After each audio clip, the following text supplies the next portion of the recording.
Hi friends, పురాతనమైన క్షేత్రం గురించి తెలుసుకుందాం. శ్రీరాముడు తాటకి అనే రాక్షసిని సంహరించిన ప్రదేశం అండి ఇది.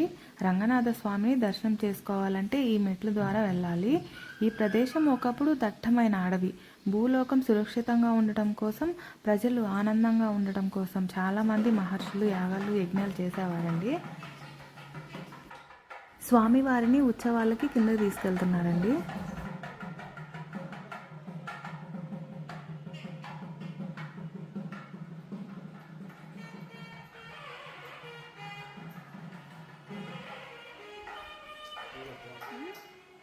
విశ్వామిత్ర మహర్షి ఒకరోజు దట్టమైన అరణ్యంలో యాగం చేయడానికి సంకల్పించారండి. ప్రజలు సంతోషంగా జీవించడం నచ్చని తాటకి అనే రాక్షసి మరియు తన తమ్ముడైన మారుచుడు యాగాన్ని భగ్నం చేసేవారు. మళ్ళీ యాగాన్ని మొదలుపెట్టిన ఏదో ఒక అవాంతరం వచ్చి ఆగిపోతూ ఉండేదండి. దానికి కారణం తాటకి అని తెలుసుకున్న విశ్వామిత్రుడు తన దివ్య దృష్టితో భవిష్యత్తులో జరిగే సంఘటనలను తెలుసుకొని వెంటనే అయోధ్యకి వెళ్ళి దశరథ మహారాజును కలుసుకొని తాటకి చేస్తున్న అక్రమాలను అరికట్టడానికి రామలక్ష్మణులను పంపి లోకాన్ని రక్షించమని కోరాడండి. విశ్వామిత్రుడు రామలక్ష్మణుల మార్గం మధ్యలో ఎన్నో విద్యలు నేర్పించాడు. ఎన్నో తెలివి మొత్తం ఎలా చేయాలనే తెలివి మొత్తం నేర్పించాడు. విద్యలన్నీ నేర్పించాడండి. విశ్వామిత్రుడు మరోసారి యాగాన్ని ఆరంభించాడు. తాటకి మరియు మరికొందరు రాక్షసులు అక్కడికి వచ్చారు. అసుర సంహారం కోసం వచ్చిన రాముడు యాగాన్ని ఆపటానికి వచ్చింది ఒక స్త్రీ అని తెలుసుకొని వెనుకంజ వేయసాగారు. అప్పుడు విశ్వామిత్రుడు భుజం తట్టి రాక్షసిపై వెళ్ళు వెక్కు పెట్టమని ఆజ్ఞాపించాడు. మహర్షి మాట కాదనలేక బాణం గురిపెట్టాడు రాముడు. బాణం తగిలి తాటకి నేలకి వరిగింది. వైకుంఠనాథుడి చేత మరణం వాటిల్లడం ద్వారా మోక్షాన్ని పొందింది తాటకి. యాగం నిరాటంగా సాగిందండి.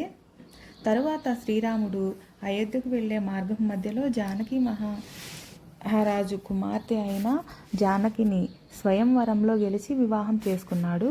ఈ దృశ్యాలన్నింటినీ విశ్వామిత్రుడు తన దివ్య దృష్టితో తెలుసుకున్నాడు. ఈ ఆలయంలో తాటకి మోక్షాన్ని ఇచ్చిన వైకుంఠవాసుడు శ్రీరాముడు.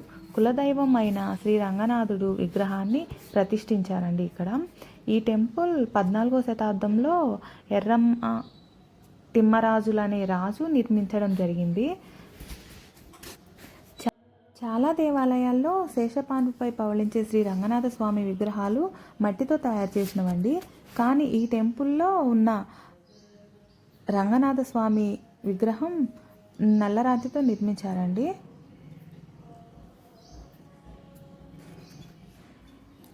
చాలా బాగుంది టెంపుల్ అయితే.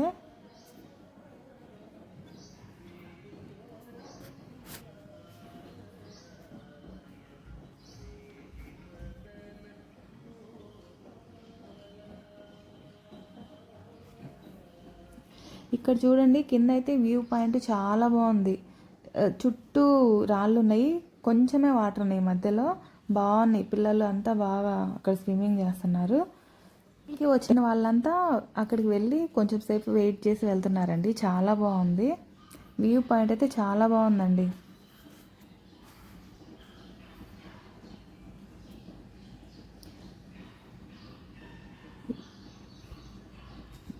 తిరిగి రిటర్న్ వెళ్తున్నామండి కిందకి. కింద లొకేషన్ అయితే వ్యూ పాయింట్ చాలా బాగుంది, మొత్తం అడవి. ఈ వీడియో మీకు నచ్చినట్టయితే లైక్ చేయండి, షేర్ చేయండి, సబ్స్క్రైబ్ తప్పకుండా చేయండి. ఫ్యామిలీతో వచ్చి విజిట్ చేయండి. చాలా చాలా బాగుంది. శ్రీదేవి భూదేవి సమేత స్వామివారి పాదాల దగ్గర ఉన్నారండి ఈ టెంపుల్లో. నాభిలో నుంచి బ్రహ్మ